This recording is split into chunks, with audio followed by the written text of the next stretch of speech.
estuviese defendiendo la democracia de Perú y no apostándole a, ya sabemos, al fujimorismo.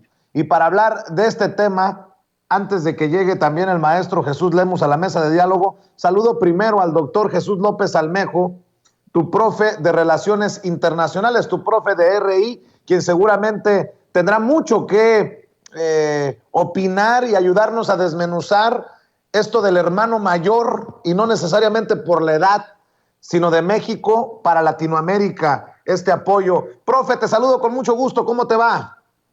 Hola, ¿qué tal, Vicente? Muy contento de estar como cada semana en Sin Censura, listos para darle el análisis de temas que realmente son trascendentes, que se dan en el exterior, pero que tienen un impacto en la vida cotidiana de los mexicanos. El caso de Perú, del presidente Castillo con su sombrero, me hizo recordar mucho a la forma despectiva en la que se referían algún sector de Bolivia a Evo Morales. Y de hecho, pues creo que queda claro también un paralelo entre cómo han tratado también al presidente Andrés Manuel López Obrador en México. ¿O cómo lo ves tú, profe?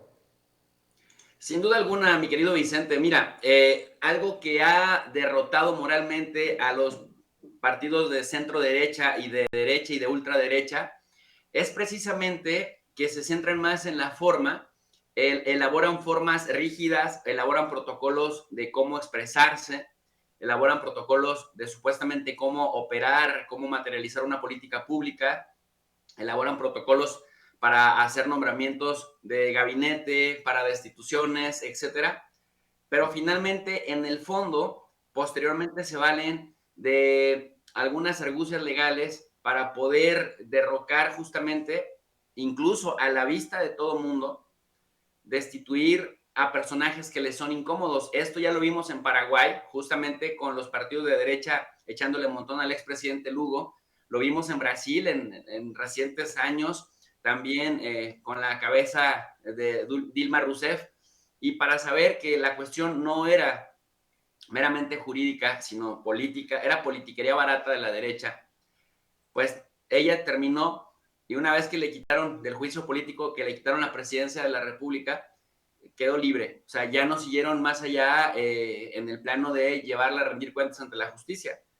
Entonces, lo vemos, por ejemplo, en Ecuador, con el lawfare en contra de Correa, que también lo destituyen, dicen que es bueno, no lo destituyen, pero en realidad le quitan todos los elementos legales para que por ley pueda volver a competir. Entonces lo hacen incluso un perseguido de la justicia ecuatoriana por cualquier pretexto, y prácticamente con esto le impiden que vuelva a ponerse como candidato nuevamente. Y ahora vemos que si Correa se lanzara para presidente de Ecuador, pues nuevamente podría ganar de calle las elecciones, porque a Guillermo Lazo pues se le cae el país a pedazos. En el caso de Perú, ¿qué es lo que vemos? Mira, Vicente, es muy sencillo. Uno va a revisar la constitución política de Perú y revisas los artículos que tienen que ver con vacancia. Vacancia literal es destitución de la presidencia. El artículo 113 constitucional de Perú, para no nada más dar opiniones, sino opiniones calificadas, que es por eso por lo que estamos haciendo la diferencia en los medios de comunicación digitales, dice lo siguiente: al presidente se le puede vacar o se le puede destituir, uno, por muerte, es decir, pues ya deja de ser presidente porque se murió; por permanente incapacidad moral o física declarada por el Congreso, que esto me parece que aquí es donde está la trampa. Aceptación de su renuncia, el presidente no ha renunciado; salir del territorio nacional sin permiso del Congreso, no ha sucedido esto; y destitución tras haber sido sancionado por alguna de las infracciones mencionadas en el artículo 117. Y el artículo 117 lo que dice en realidad es nada más el tema de que el presidente impida elecciones presidenciales, parlamentarias o regionales, o que traicione a la patria. Pero en este caso, abiertamente lo que decía la propuesta de vacancia, que por supuesto lograron el 20% que se requería para solicitarla, 3 partidos de derecha peruanos, uno de ellos el de Keiko Fujimori, la corruptísima Keiko, que está vinculada a Proceso y que además pues, es hija de uno de los más sanguinarios presidentes que tuvo Perú, Alberto Fujimori, que también estuvo preso y que recientemente le dieron prisión domiciliaria, a pesar de que se le comprobó terrorismo de Estado y corrupción, peculado, etcétera, delincuencia organizada y otras cosas. Bueno, la derecha vuelta loca, esa misma derecha que apoyó a Keiko Fujimori bajo la bandera de que era preferible la corrupción que la vuelta del comunismo o que los gobernara un indígena, siendo clasistas, racistas y discriminatorios, son los mismos, Vicente, 3 partidos de la derecha, incluido el de Keiko Fujimori, que apelan al inciso 2 del artículo 113 constitucional, que dice que Pedro Castillo tiene una incapacidad moral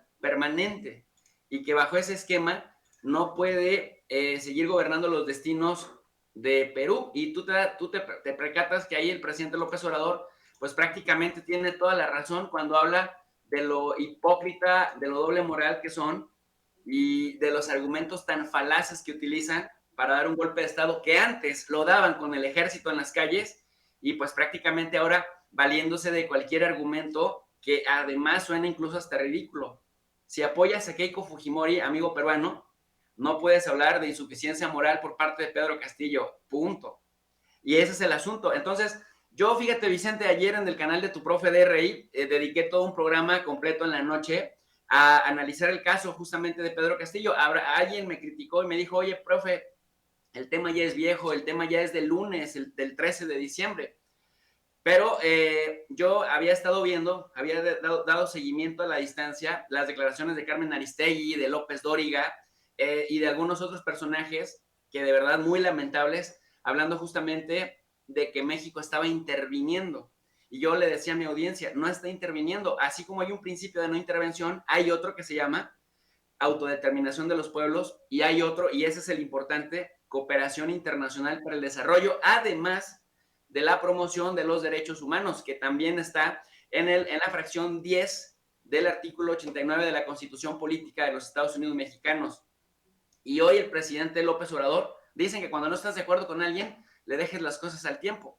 Y hoy el presidente López Obrador parece que hubiera visto el canal de tu profe de RI porque repitió exactamente lo que yo dije ayer por la noche.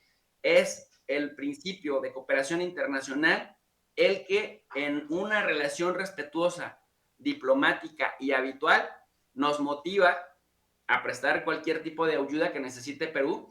Y el hecho de que mandes a 2 personajes claves de la administración, tanto de la Secretaría del Bienestar como de la Secretaría de Hacienda, Vicente, a compartir experiencias exitosas de lo que ha funcionado en nuestro país, pues eso para nada, o sea, eso elimina cualquier posibilidad de intervención, aunque la derecha rancia y moralmente derrotada de Perú, representada por el presidente de la Comisión de Relaciones Exteriores del Congreso, que es un Congreso unicameral, haya incluso solicitado hasta sanciones para la delegación mexicana que fue a compartir experiencias de éxito en México. Entonces, ¿te imaginas la derecha que es muy escrupulosa para este tipo de cosas y muy inquisidora, que como hacha quieren cortar cabezas en cuanto perciben que algo no les gusta?